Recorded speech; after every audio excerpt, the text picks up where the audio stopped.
You know what? Jenna Massel, she's the one who taught me. If you use your other hand to do your other eyelash, it turns out even. I was like, I'm not willing to fucking do that. There will be a day where I have like one less arm, but not today. So I kicked everyone out of my room because my room like doing my food. Okay.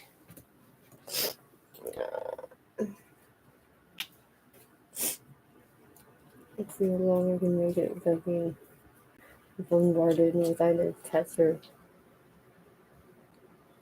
cat. My secret wife. Or my secret husband. I hide from my real husband. And then I start to know who the real husband is.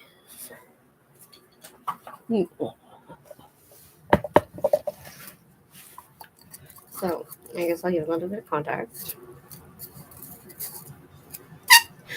I really wish I knew so many of you were able to diagnose me, because I would spend all the time going to West Island to see doctors. A lot of you feel like you want to take it upon yourselves to let my mother know that I've developed schizophrenia. If only, because that would mean that I have somebody to talk to and I wouldn't be so lonely. But unfortunately, it's just all me up in here.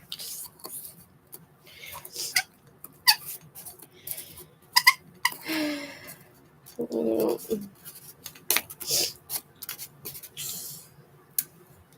gonna make these voices maybe a little bit nicer to me, because I am my own worst critic.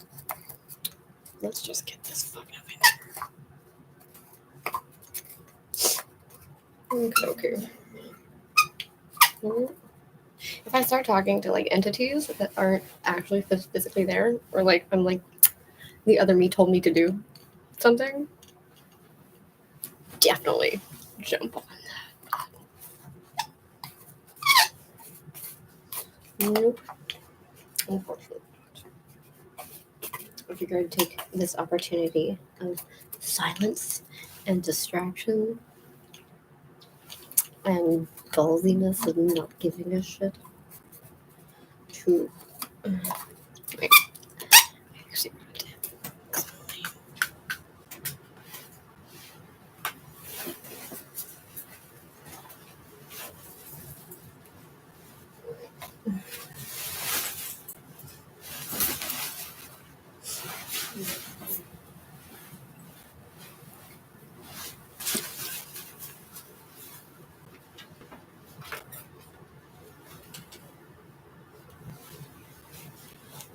sorry.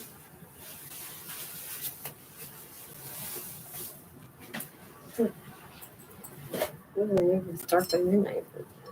That's kind of dark.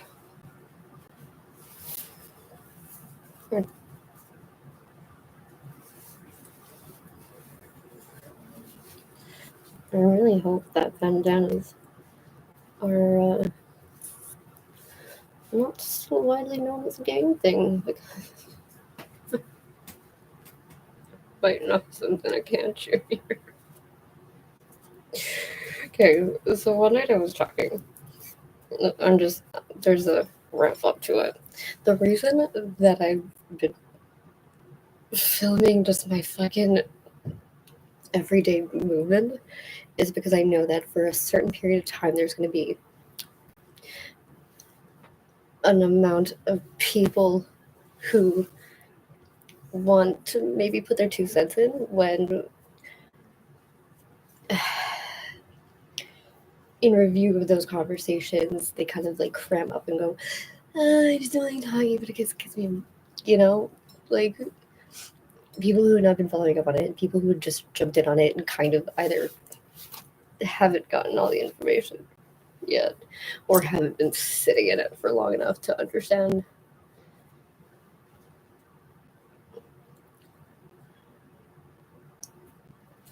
that there's more to what did my mom say?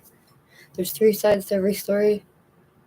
There's your story, there's their story, and then there's the true story. See, another quote from another wise person, Ryan Muirhead. Well, I know it's from the song, so it's not from Ryan, but still. I don't know much. All I know is that I don't know nothing.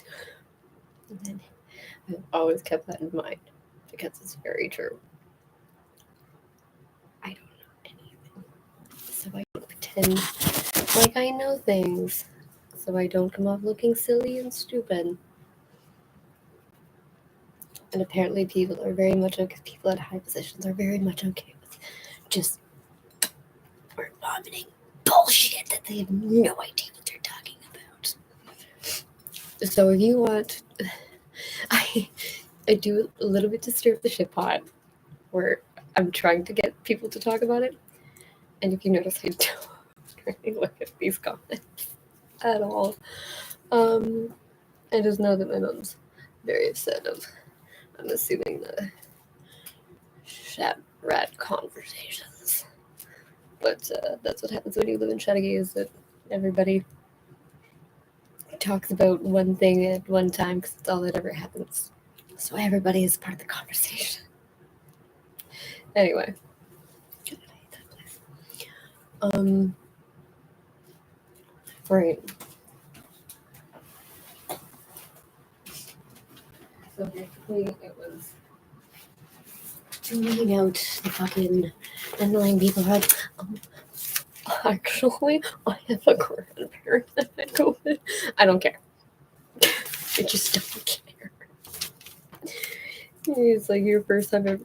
See, I didn't know until I started dating my boyfriend, or until I started dating Cameron, that there are people who don't go to the hospital normally. Like, he had never really been to the hospital for anything since he was born. It's like, how's that possible? He was like, why do you have to go to the hospital all the time, though? It's like, I don't know. That's a good question. Hang on. I'm sorry, Dad. It's like, what are you telling me in your car? Maybe it's the fucking glare.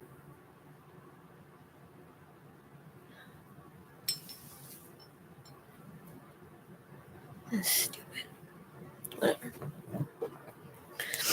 So I just didn't want to fucking bother with fucking stupid ass fucking people who don't actually know anything about me, or who've already had lots of things to say about me in the past without knowing anything about me.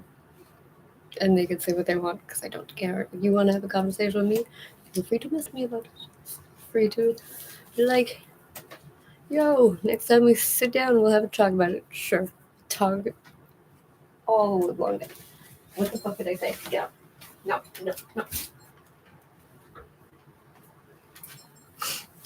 No one's allowed in here for it. As long as I can hold out. Which is probably not much longer. Okay, this thing I have to change. Not action speed. I care less. If it's laggy, then don't watch it.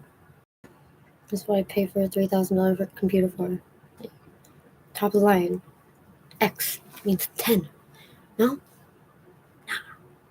No, it doesn't. X no longer means 10. Because they just came out with the Surface Pro 8. How is that possible? I don't know. Apparently all my other fucking ones have been removed. All my other videos, so that's cool. What the fuck? And that's it. That's the show. That's all I get. No, probably a cat. Mimsy? Get out.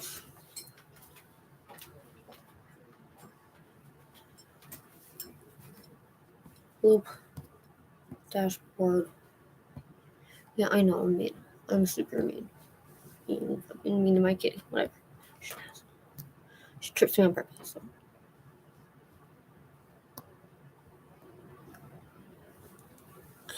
Okay. There's too many fucking streams. Please shut the fuck up. Hello. Edit.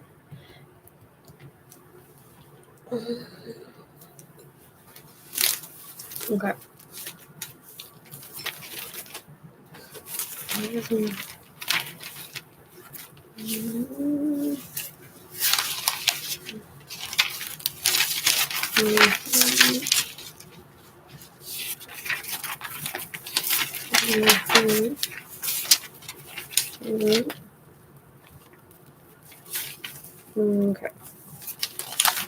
So, I don't know, maybe one reason why I'm doing it is because, like, I don't know.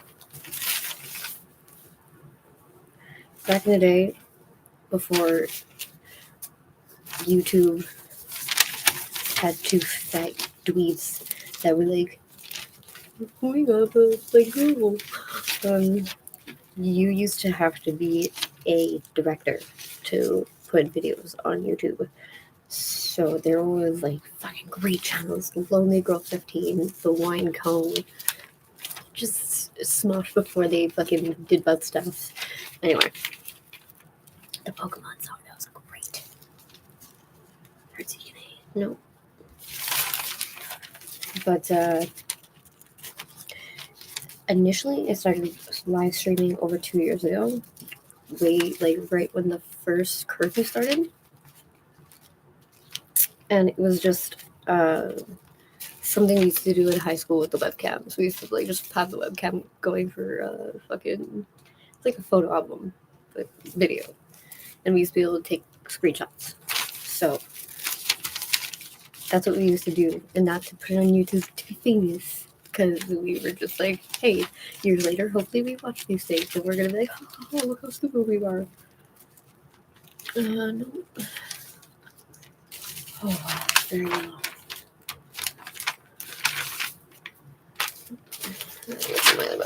Okay.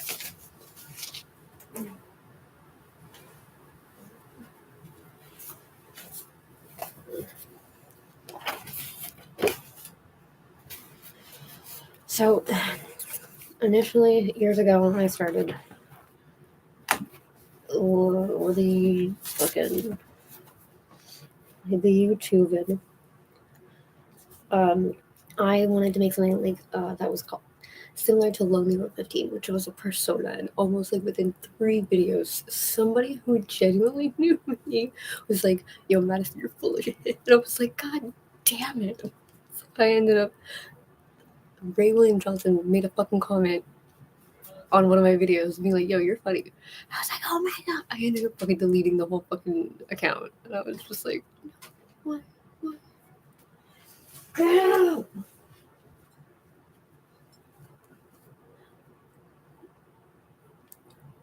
For fuck's sake. Anyway, so I initially kind of just wanted to test the algorithm because, like, this was back in like 2007, maybe probably, and like it was so easy to put a video of yourself out, and people in your neighborhood picked up on it or catch it. Anyway, so I did genuinely want to just test the algorithm to see if it was the same thing.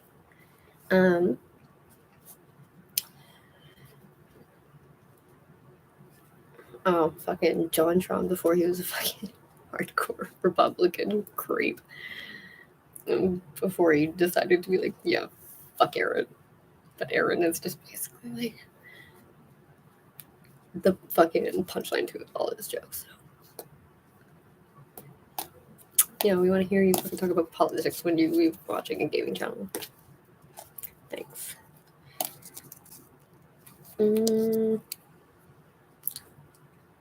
What's the one?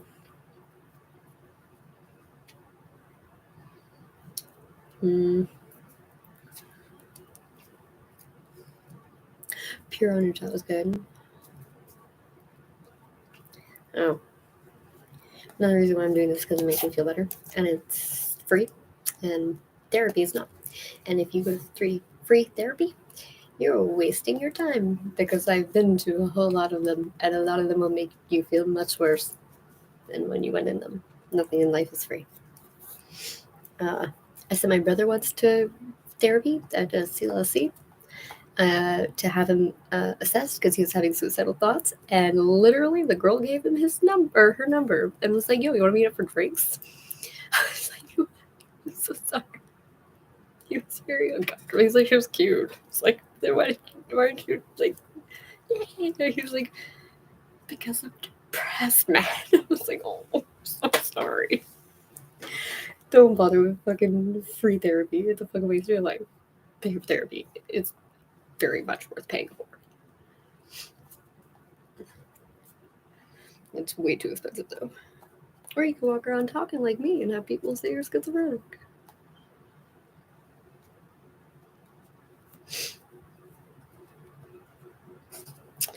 Yeah, that's the other thing. People apparently are watching, so I figured after a little bit of time, once I wean out fucking people who aren't watching and who just want some gossip to talk about, next time they're doing social gatherings. I don't know.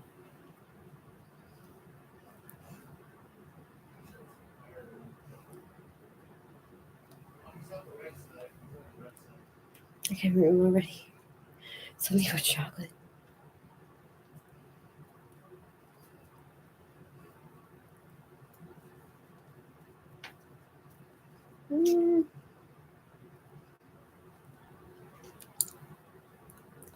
What about a mouse?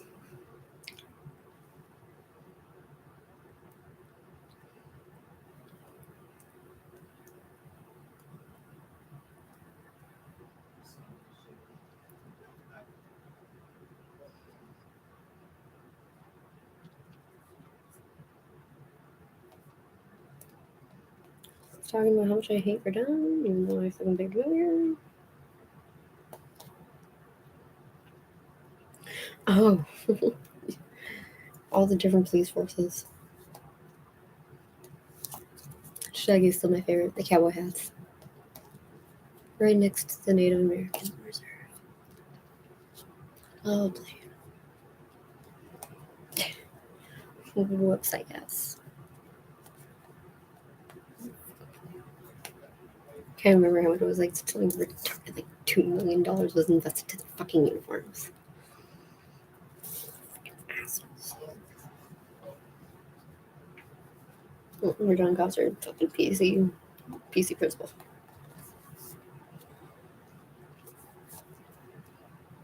Unless you're in cops, you have to be French.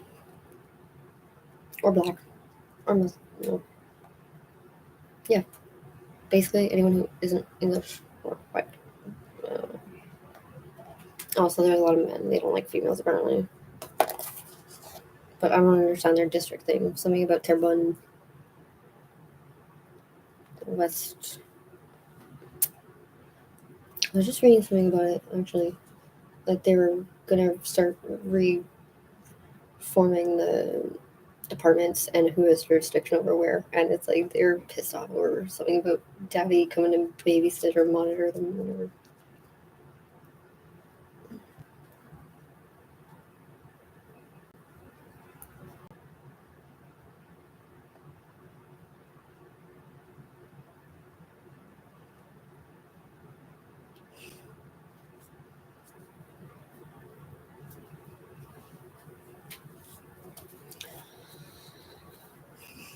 Always rainbows.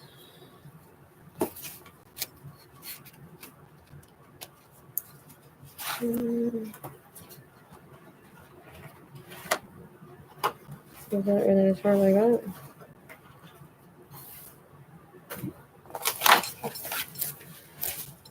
Nighttime neighborhood. Well, it's definitely lovely better. I can't see my window. The washer. Bon Ami. If you have not used Bon Ami, use Bon Ami. That shit fucking is amazing. Never used it until now. They're like, it has no ammonia, no these fucking other chemicals. I'm like, but you're not like, no GMOs. Antiperspirant free. Like, then what the fuck are you made of? Okay. Well, I had a few other reasons to why I'm doing this. Mostly because a lot of you I found out are just like walking around like with all these pent up feelings, and you guys feel like you can't express them even though you're fucking grown ass adults and you won't live your whole lives like 50 fucking years.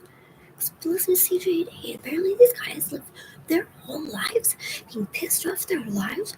They hate their kids. Their wives are fucking terrible. Their jobs are just like fucking just dragged on so long. They're just like, how the fuck did I have this job for 30 years? And they just don't vocalize it. And they're like doing the girl thing. We're like, it's good. For years. I'm like, what are you afraid of? Aside from your wife. Well, it's fine, guys. Get out. Go do something. Lindsay. Go do something. Go. No. Lindsay?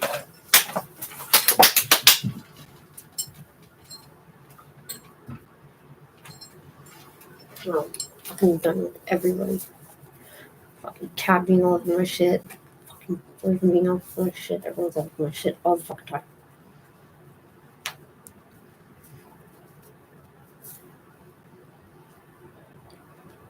Never get to do what I want to do. Never been able to do what I want to do. Everybody else partied. I was the babysitter. I was the fucking house that everybody brought their fucking drunk ass friend to. High off their ass. They couldn't go home. Guess what that made me? The babysitter. The one who doesn't fucking party. I don't fucking like doing drugs. You have the fucking whole town. I'm so not thrilled to fucking go anywhere back there. Fucking spent years trying to move to Verdun. I loved it here. Not just because all the shat rats were moving to Verdun either. Now they gentrified my neighborhood and the crime is fucking unreal. We saw the dealer on the morning, which I didn't like him. And like he would stare me down, and I'd be like, "Are we staring each other down? Like we're gonna fight?" Or you're like 3 times my size. It's like 2:00 in the afternoon. What's going on? Yeah, fuck that guy. The guy's nothing. Now we have people with bars on their window. There's people fucking siphoning gas. People breaking into my car, looting my shit, stealing fucking calibrators from under fucking cars. Like this is fucking insanity. All these fucking buildings that are just renovated, fucking empty. Just saying. So yeah, I'm a little upset, and I figured I'd instead of not vocalizing it, or just feel like I can only vocalize it to someone I pay. Because I don't have any friends anymore because either they're dead or gonna die if they don't usually end up doing this kind of thing. And that's about it. And usually it's like if they have kids, they can sometimes lose a lot of an addiction, but aside from that,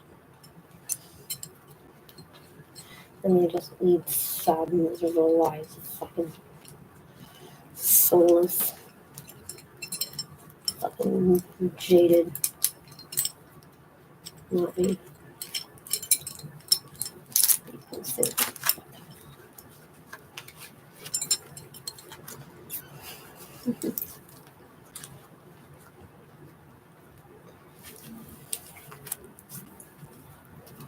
One day, when did I? Until now, I'm gonna live with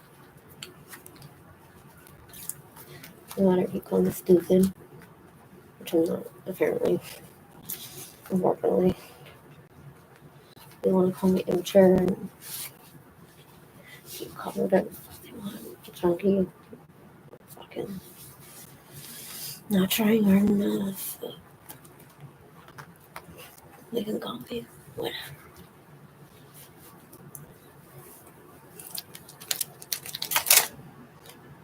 I don't know.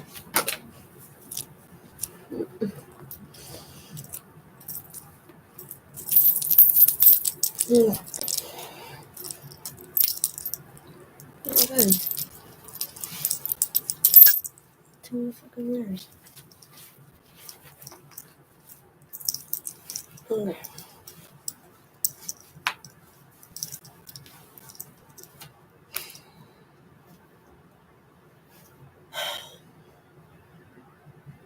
I guess I have to eventually let people back in my life.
Oh shit! Ah, he hit me with a hammer.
Oh.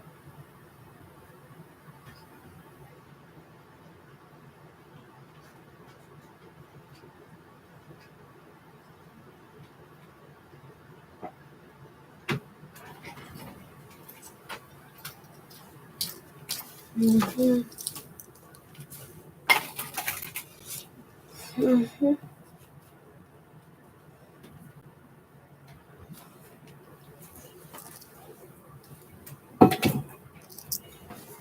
I was like, no, you don't. I have.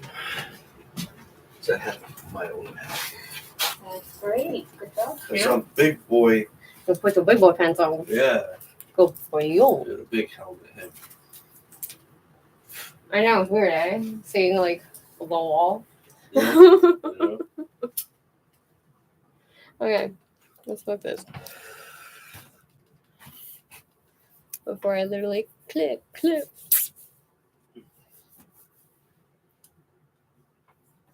Hi, Giacomo. I'm sorry. Only needed 2 seconds. So I don't freak out. And I'll still take you out. Do you have a fucking lighter?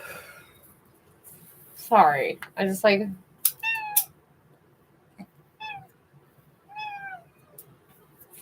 Kill her. Mm-hmm. She misses you.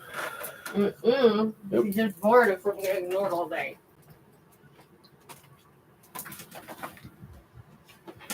Hey, Jay. I'm gonna kill her. It's following you around. No, but she doesn't just follow me around. She's fucking intentionally tripping me. Hmm. And it's all for one reason.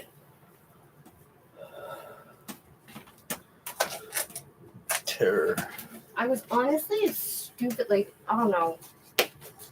I know cats are really, really picky with their food.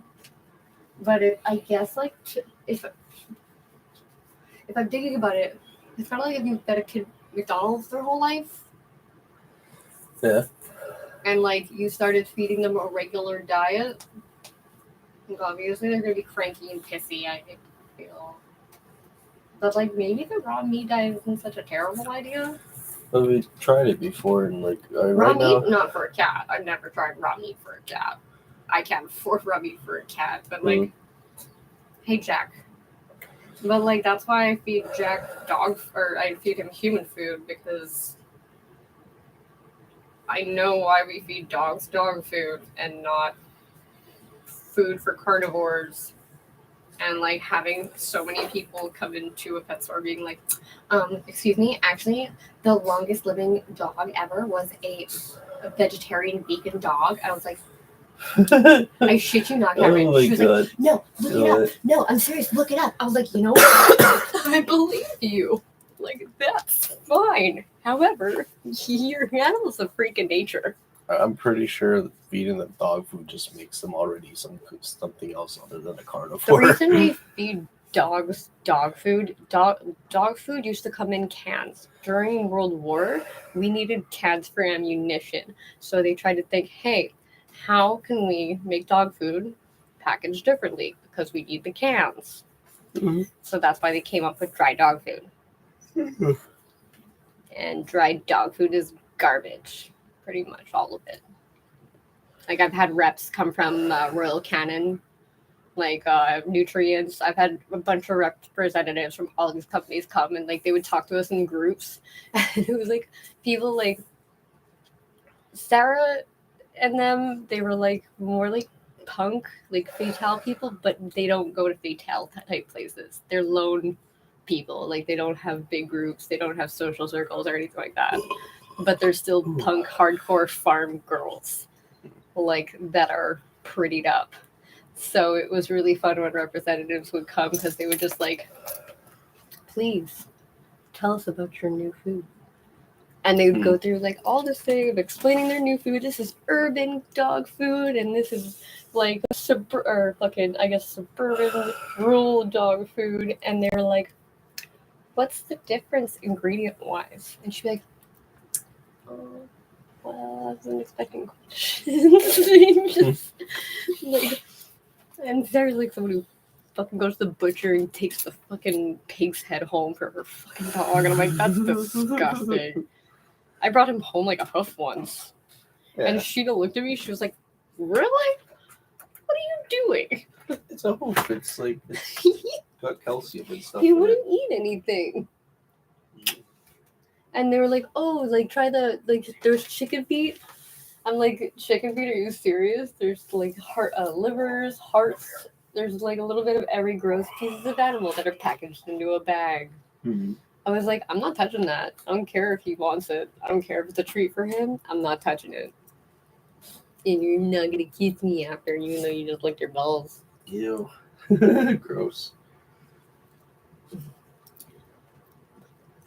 You know, he's gonna get you. He's gonna get you. The kisses. I got you. I got you. Yes, I got you. Oh, thanks. Ew, gross. I think I gotta kiss first. No, he just, like, I don't even touch him. Mm. He kind of, like, sneezes in my face first. I love you. I love you. But you're such a pain in the booty. You're such a pain in the booty. Yeah, I just kissed her eyeball. Gross. Yeah. I licked Shane's eyeball once. I don't know why. You should tell him that. I don't know why that just popped in my head. It was thinking drama. Was it Jake who licked his eyeball? Somebody licked Shane's eyeball for like $5. Gross. Oh, who was I think? Someone ate a raw egg that was sitting in a locker for like 2 weeks. That's salmonella poisoning. No, Right there. fuck, it wasn't. Oh my god, I think it was not Benwell, the fuck, Broadbent, whatever, Dylan Broadbent or something. Or Sharky or something like that, where they fucking just like had an egg and it's like, we would plan these things. Getting Sharky and fucking Mikey Melush high. We just rolled a bunch of leaves and shit, and they're like, we're so high, man. Mm. Like, yeah. Can I help you? You should take him with you. He'll come with me if he wants something in his bag. He always thinks he wants something in my bag, but there's nothing in my bag for him.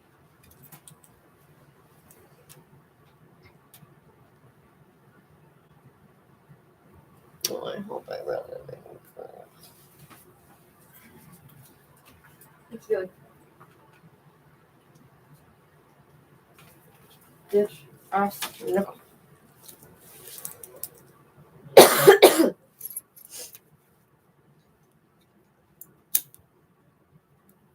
Sorry.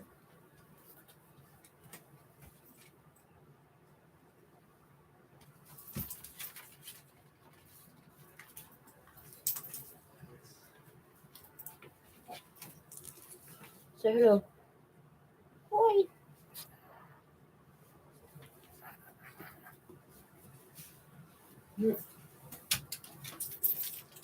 No.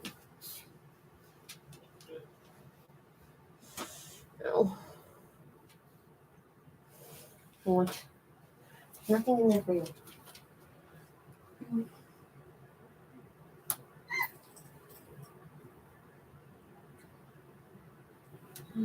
Move. Move.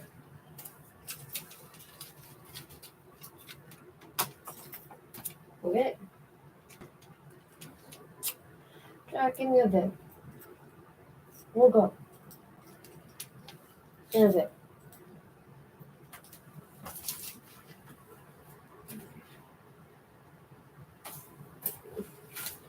No. Accurate? Not even what? Not even close.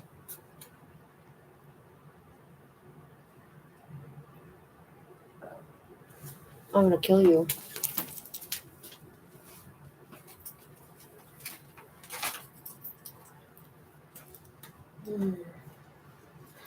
Wait, that's a real time.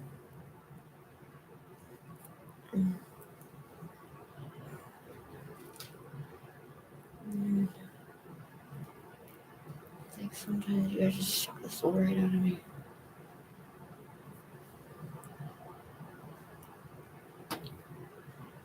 Oh, I can't wait to move. And then I can be able to actually be up at night. Great. I can move back to the fucking hellhole I ran here from. Just fucking driving to Shaggy for 15 minutes is just fucking worst.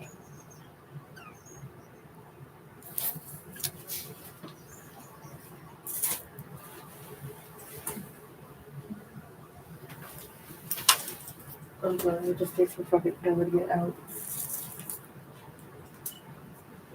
Okay, so there's a little bit of context, and now you get to go back to watching me do boring things.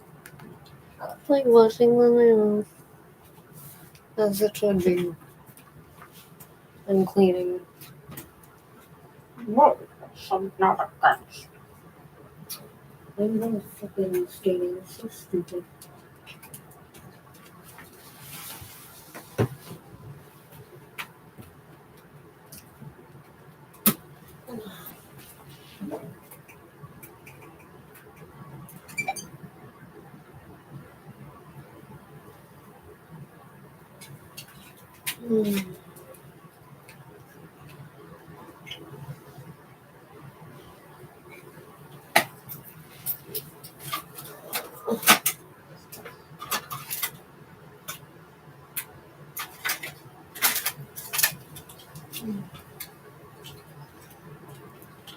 Just chill for the check. We'll go. I know.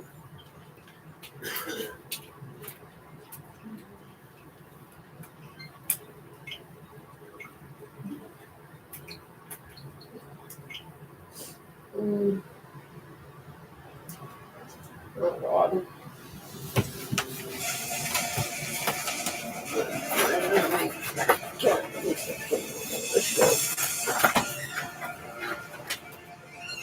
Alright. Last week, we had the public health director say that the passport was going to stay in place until at least March 14th. On Friday, Mr. Dubé, during the interpellation, you said we'll make an announcement to that effect in a couple weeks. It has not been a couple weeks, it has been a couple days. And now we're asking questions here about other things, about what's going to happen in the future. Is the mask going to stay in place? Is there a plan for a fourth? Anything. You gave us answers, but why should we believe what those answers are? Because the way that you are giving us information changes so rapidly from day to day.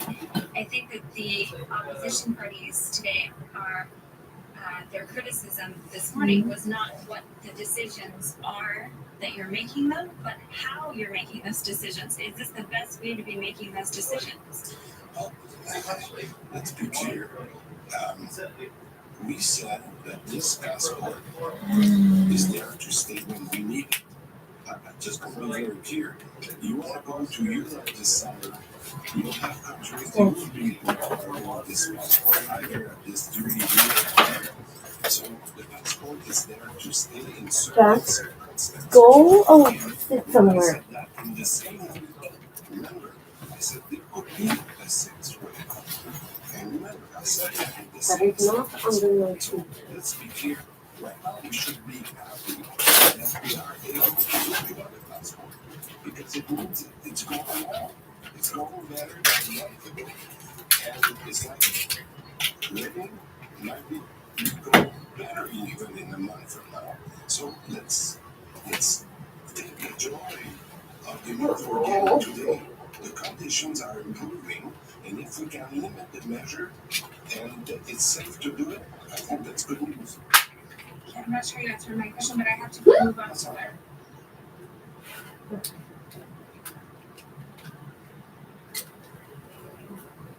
When we resume debate, statements by members. Déclaration de député, the honourable member for Toronto Danforth.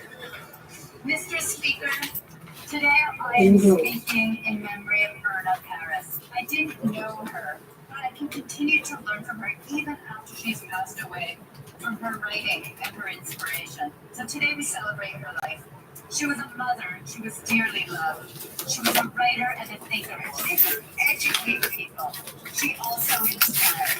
In fact, one of her proudest moments was that her book, Long Shadows, Truth, Laws, and History, was cited as the inspiration for motion broadcast next wave to have an apology to First Nations people, Indigenous people for the residential school history. She was a member of the Order of Canada. She passed away recently, but Mr. Speaker, we can all continue to learn and be inspired by her voice. Rest in peace for the past.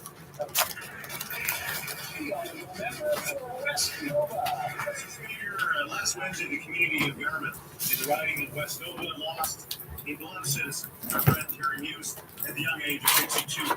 On the day of his passing, AHS paramedics, Yarmouth Regional Hospital PR, hospital staff, police officers, firefighters, friends, and family gathered outside his home to pay tribute and honor his memory. Terry was a father, a husband, a brother, a friend, a colleague, and a well-respected paramedic who went above and beyond his passion to serve his community for well over 44 years. For those who had the opportunity to meet Terry, would agree with me that he was such a kind-hearted soul that he had a heart at least 10 times larger than Nova Scotia itself. Whether he was talking about his visits to Graceland as Elvis Presley's biggest fan or about a Red Sox game, he was truly a generous and enjoyable person that you would want to be around. Mr. Speaker, 1 minute is way too short to honor Terry's memory, but I still wanted to honor him in one last time. To his friend, his wife, Sandra, his 2 sons, Luke and Matt, I would like to once again offer my deepest sympathy and condolences. Terry, you'll be greatly missed. May you rest in peace. For Newmarket, Aurora. Mr. Speaker, in honor of Black History Month, I'm proud to rise today to speak on 2 principal and influential groups in my community of Newmarket, Aurora. Throughout the last 2 years, we have seen how COVID-19 has exposed systemic barriers for our Black and racialized community across Newmarket, Aurora, and indeed throughout Canada. Both the Aurora Black Community, or ABC, and the Newmarket African Caribbean Canadian Association, or NACA, are leaders for both educating and sharing while creating an inclusive and connected community. Mr. Speaker, this month, as we rejoice in the virtues of ally and leadership, I want to thank ABC and NACA for their continued and ongoing contributions to our community of Newmarket, Aurora. For each quarter of our community, ABC and NACA have been trailblazers for enacting real and permanent change in Newmarket and Aurora. Thank you, Mr. Speaker. Honourable Member for ETB Bay James, Nunavut EU. Thank you, Mr. Speaker. That resource, a local organization, does a wonderful work to ensure that the gains made in helping people with disabilities are maintained. This organization allows them to benefit from financial resources that are available to them. To ensure the continuity of the services, the resource needs money and relies, amongst other things, on donations. Throughout the year, it organizes fundraisers. Unfortunately, I can't rely on people. Discover which. I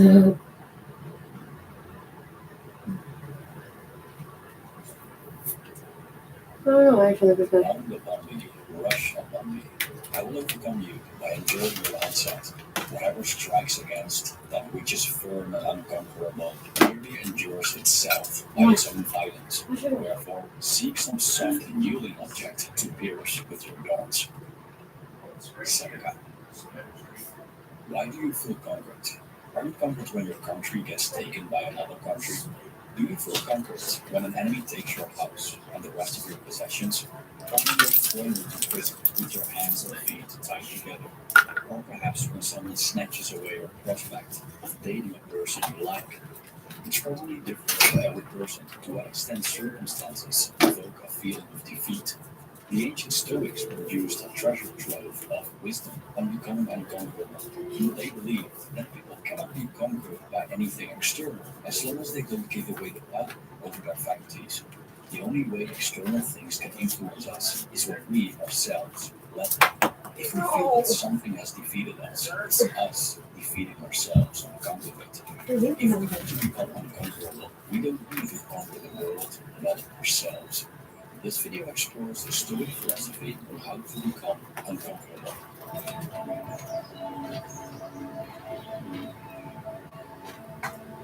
The way we estimate external things decides how they influence us, not the things in themselves. If we attribute a high value to something, there's a risk that we develop a desire for it. If we then encounter what we desire, we feel elated, which is, of course, a great feeling. But when we somehow can't get what we want, we don't feel so great. And thus, we've put our emotional state at the mercy of outside circumstances. Say you really fancy someone at work or school, and you manage to approach and arrange a date with that person, you'll be in the clouds. But when this person cancels the date last minute, you'll be disappointed and possibly upset. Even though things like flaking, rejection, or being dumped are prevalent in dating, the way people respond differs immensely. Some just shrug it off and continue their lives. Others become resentful and seek revenge. But if rejection evokes a strong emotional reaction within us, we could say that this occurrence has conquered us. It has the power to influence our emotional state and possibly influence our actions significantly. The same goes for insults. If some petty insults breed days of resentment, then the insulter has successfully conquered the insulted. But there are more severe matters in which we let people conquer us through insults or rejection. An example is a form of manipulation called blackmail. A commonly used form of blackmail is the prospect of one's reputation being destroyed. Many people are very attached to their reputation, so they can easily succumb to such blackmail. And if this happens, the blackmailer has conquered his target. Another example is interrogation, accompanied by imprisonment, which was common practice in the Roman Empire. The effectiveness of these methods depends on how attached someone is to one's body and how much pain he's willing to suffer. The Stoics say that we always have a choice, even in such horrible circumstances. If we knuckle under the actions of our torturer, we've made a choice to be conquered by him. But if we refuse to give in, despite the severity of the torments, the torture may damage our bodies, but fails to defeat us. In the Discourses of Epictetus, a vast collection of lectures by the 2nd century Stoic sage, we see Epictetus repeating over and over again how one's ability to choose, or choice, as translated by some scholars, can never be taken away. In every situation, no matter how terrible, we have a choice to maintain power over our actions or to submit to the circumstances. Epictetus explains this power by telling how he would react when a tyrant threatens him. If he says, "I will put you in chains," I reply, "He's threatening my hands and feet." If he says, "I will behead you," I answer, "He is threatening my neck." If he says, "I will throw you into prison," I say, "He is threatening my whole paltry body." And if he threatens me with exile, I give the same answer. Yes, can I help you? End quote. Epictetus illustrates in this passage that even though the tyrant tries to exercise power over him, he remains unconquerable. Sure, the tyrant can chain his legs, chop his head, or throw him into prison, but these are simply outside factors that aren't up to him, and thus, according to Epictetus, they are nothing to him. What counts are his actions, and no one but ourselves can decide these.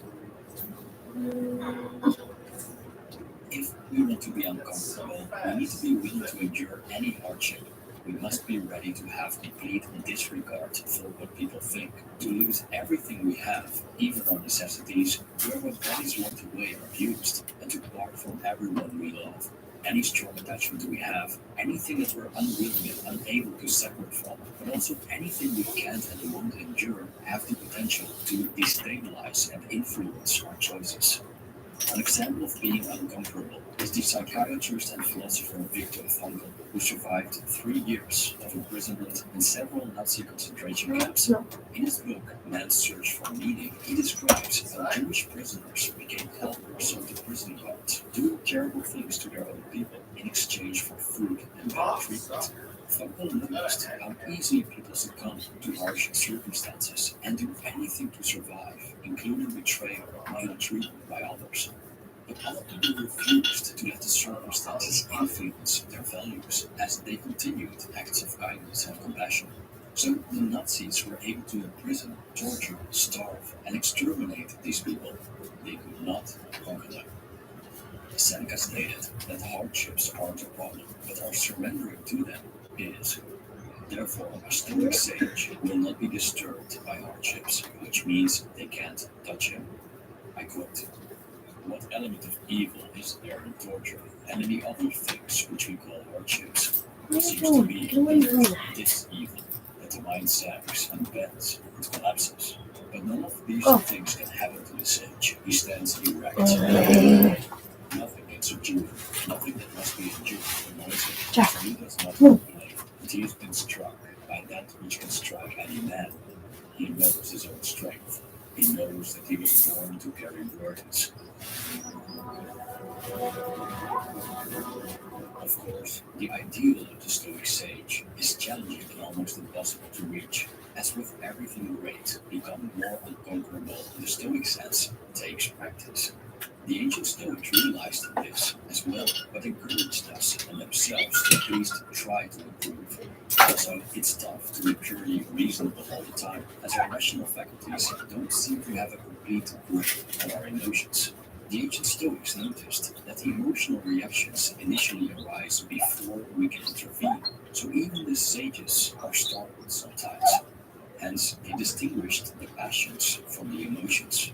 According to the Stoics, we have control over our passions: distress, fear, lust, and delight. The Stoic sage ideally remains free from passions, but most of us aren't sages and will most likely experience the passions, at least from time to time. The good news is that even when our passions strike us, we can still choose, even if we lay on the ground weeping because of what has overcome us and thus are to a certain extent conquered. We can still decide what we do next. So we could say that there are different defense lines the enemy can cross, from which the final one is our ability to choose. If someone crosses that line, we have fully covered us. So if we want to become unconquerable, we have to defend our battle lines. In this analogy, the line of the passions we can defend with reason and restraint. The video How Not to Be Pathetic explores this further. We can defend the line of our choice, or moral choice, with the same defense, but it's going to be a bit more challenging when the first battle line is taken. If the enemy conquers our emotional state, they will influence our decision making. For example, when there's a strong desire, we're more likely to base our decision on it. Or when we're angry, we're more likely to act out.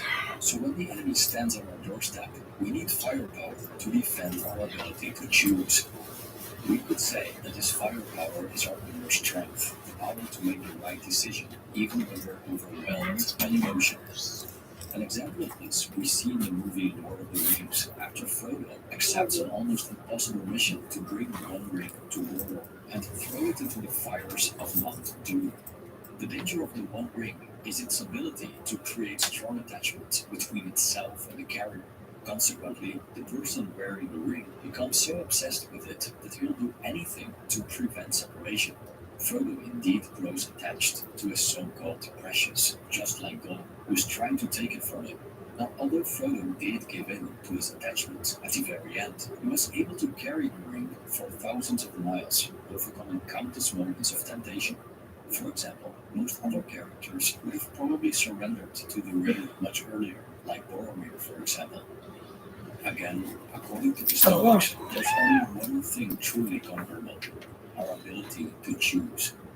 Everything else is outside of our control and will fall to the whims of fortune anyhow.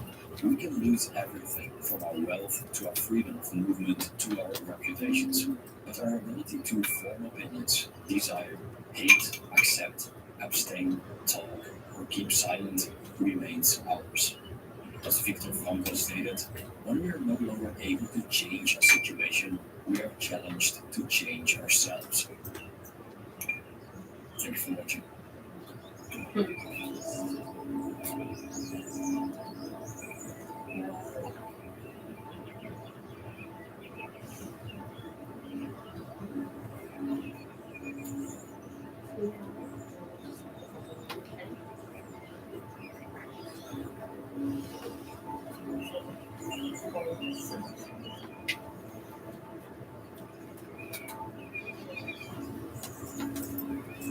Physiology,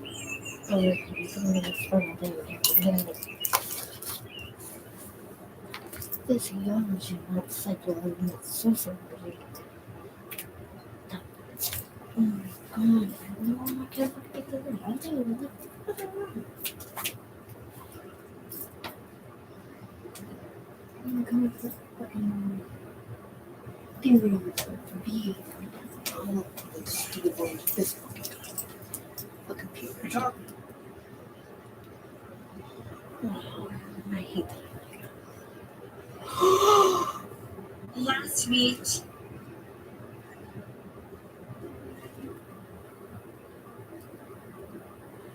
all right, Tiger, what are you looking at? Well, if you were to ask me, one of the best things that Trump ever did for the city of Washington, D.C., it would have been killing the White House correspondent. I know it sounds trivial in practice, but it actually mattered for far-reaching reasons that I'm going to outline today. You see, the Obama presidency fully completed the merger of elite media with the elites who ran the country. It completed the class transition of journalists to elite regime defenders, rather than those who are paid to question the regime. Now, this happened for a variety of reasons, but as Matt Taibbi has so eloquently described, the main reason is class. Journalism used to be a professional term for it.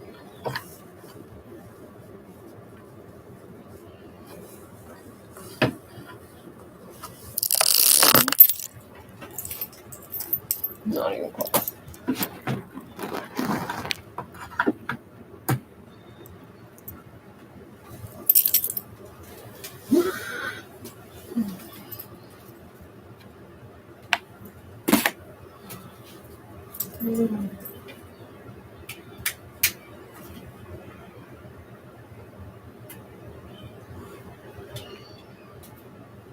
For many, the disappointments of life justify destructive behaviors towards oneself and others, entitling to what they feel they deserve or what others have and they have not, leads to disappointment if reality doesn't provide them with what they expect, and thus they feel wronged. It's no surprise that many people feel this way. We could say that the false promises made by those we trusted have instilled certain expectations for the future in us. They told us we could be anything as long as we worked for it. Others convinced us that we could have anything if we visualize it in our minds.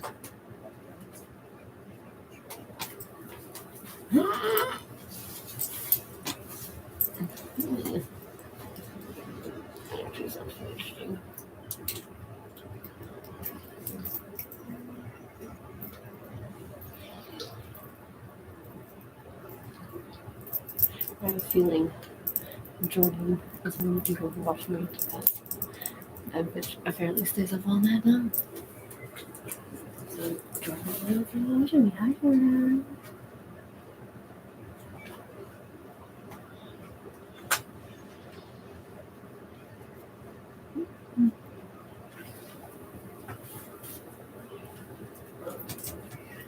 For many, the disappointments of life justify destructive behaviors towards oneself and others, entitling to what they feel they deserve or what others have and they have not, leads to disappointment if reality doesn't provide them with what they expect, and thus they feel wronged. It's no surprise that many people feel this way. We could say that the false promises made by those we trusted have instilled certain expectations for the future in us. They told us we could be anything as long as we worked for it. Others convinced us that we could have anything if we visualized it in our minds.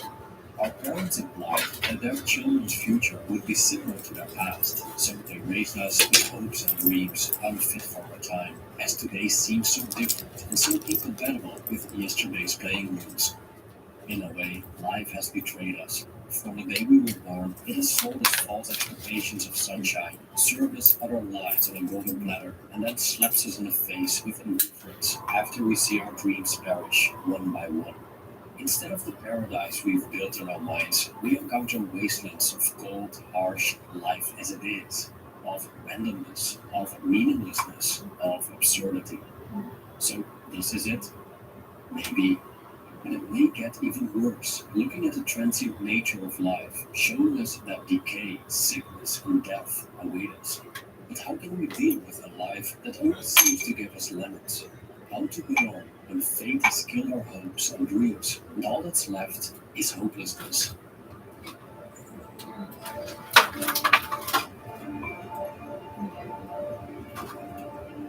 Despite life's many hardships, not everyone's expected.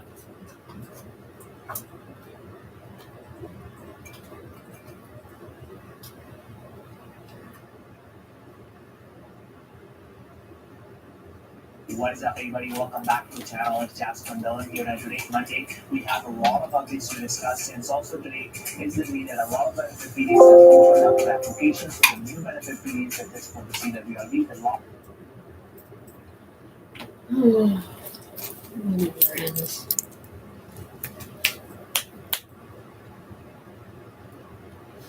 No more coffee.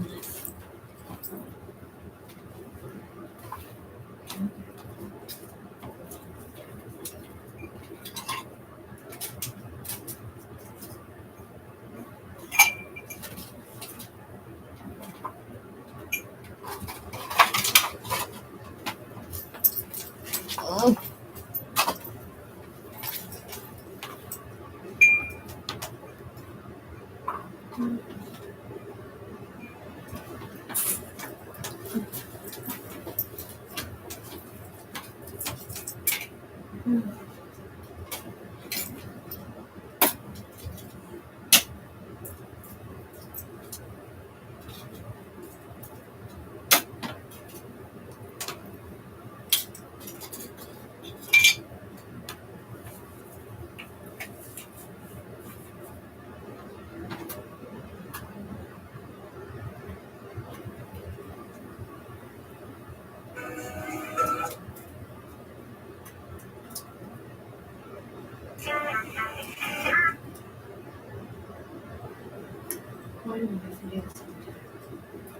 Today we are announcing that public health recommends a gradual withdrawal of the vaccine passport. As we have done since the beginning, we are going gradually, and we will continue to monitor the evolution of the situation. Starting tomorrow, the vaccine passport will no longer be required to access large surface stores as well as the SAQ and the SQDC. On February 21st, the vaccination passport will no longer be required for places of worship.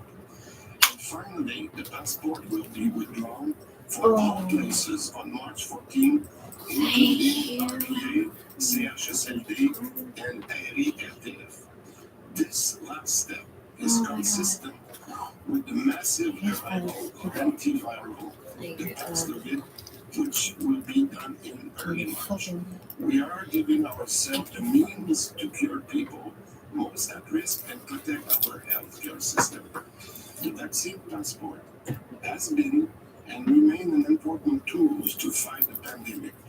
We are withdrawing it gradually as we learn to live with the virus. Thank you, Merci beaucoup. There are people that will accuse you of doing this because of the protests. Are you caving into public pressure from the street?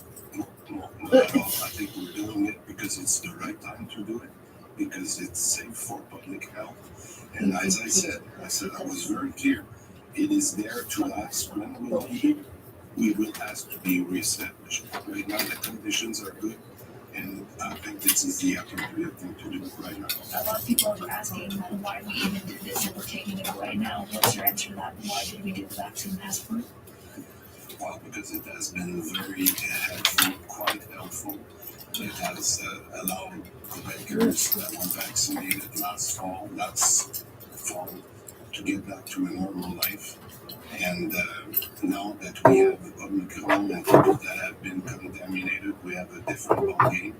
But I think we need to look back and say this was really appropriate for a lot part of the pandemic. And if we need to reinstate it, we'll reinstate it. But right now, that's the best thing that we can do, is to give away those measures as much as possible, because we can do it. That's the point.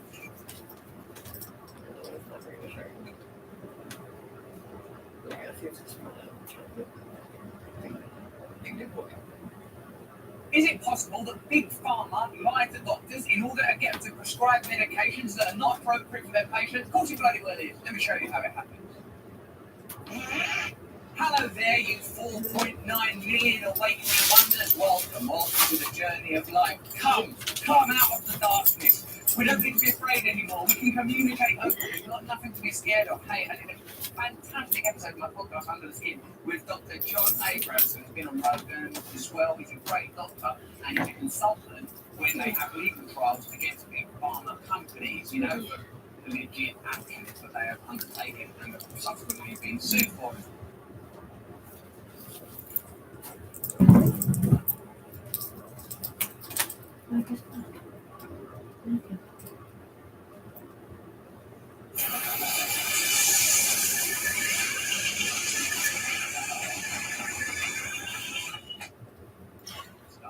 In this bit of the conversation, he talks about like how the doctors who dedicate their lives to helping us people, who swear an oath, who are good people, who live to serve and help others, how do they find themselves in a position of prescribing medications that are no bloody good? In my conversation with John Abrams, it becomes clear that doctors are overworked and overstressed and get a lot of their information from big pharma, who obviously give those doctors information that's beneficial to them. In this conversation, he explains how the opioid crisis, one of the biggest disgraces the big pharma industry has ever known, came about because they literally lied and said, this drug ain't that addictive, you can prescribe it to all sorts of people, they'll be right.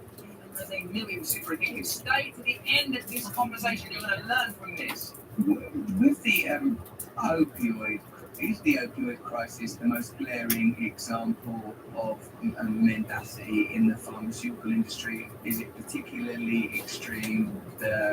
Is it the Sacker family and the deliberate promotion of dangerously addictive opioids and synthesized opioids? Does that stand alone as a terrible example of malfeasance in the industry, or is it? No, it does not. They happen to have a more dangerous drug. But the way they marketed that drug was just routine journeyman BS about convincing doctors to prescribe a more powerful drug that they had been comfortable prescribing before. So they tried to convince doctors that this drug is not addictive and it's not abusable and it's so safe that it can be used for routine pain. We used to just use chronic opioids for cancer pain. And in fact, it was Purdue that made a long-acting cancer pain drug based on morphine, and their patent came out. And the geniuses there came up with the idea of doing this with oxycodone, making the argument that oxycodone is less potent than morphine, so it's less addictive. In fact, it's much more potent than morphine. The whole thing is doing this. So they are unique only in mendacity. Their mendacity to impose the journeyman branding tactics on a population that was subject to it because of the socioeconomic conditions in the United States, and they found a brilliant marketplace for it. So their exceptionalism is in their marketing, but the whole project was no more evil. You could substitute many other drugs for opioids, and you'd see the same kind of marketing excess. The one thing that they did that I thought was particularly deserves a badge of dishonor is they sold OxyContin as a 12-hour pill, and they could charge more. The insurance companies paid for it and made up this story about the peaks and valleys, and we have more even opioid effect can require less drugs. They knew that it didn't last 12 hours. They had done a study early on, before the drug was ever approved, in women in Puerto Rico who had had gynecological surgery. And they knew from that study that a third of the people couldn't last 8 hours, and more than half of them couldn't last 12 hours. The pain relief provided by oxycontin. And what they did is they told the doctors that if your patients are having breakthrough pain before 12 hours, it means they're not on a high enough dose. And what they did is they cranked up the dose to addictive levels. And that takes a very special kind of person to come up with that. Yeah, that's a pretty unethical model. I can see how it's sort of derived from, again, the maximisation of profit, which is not unique to the pharmaceutical industry. I suppose what is unique to the pharmaceutical industry and is epitomised in the Hippocratic Oath is the idea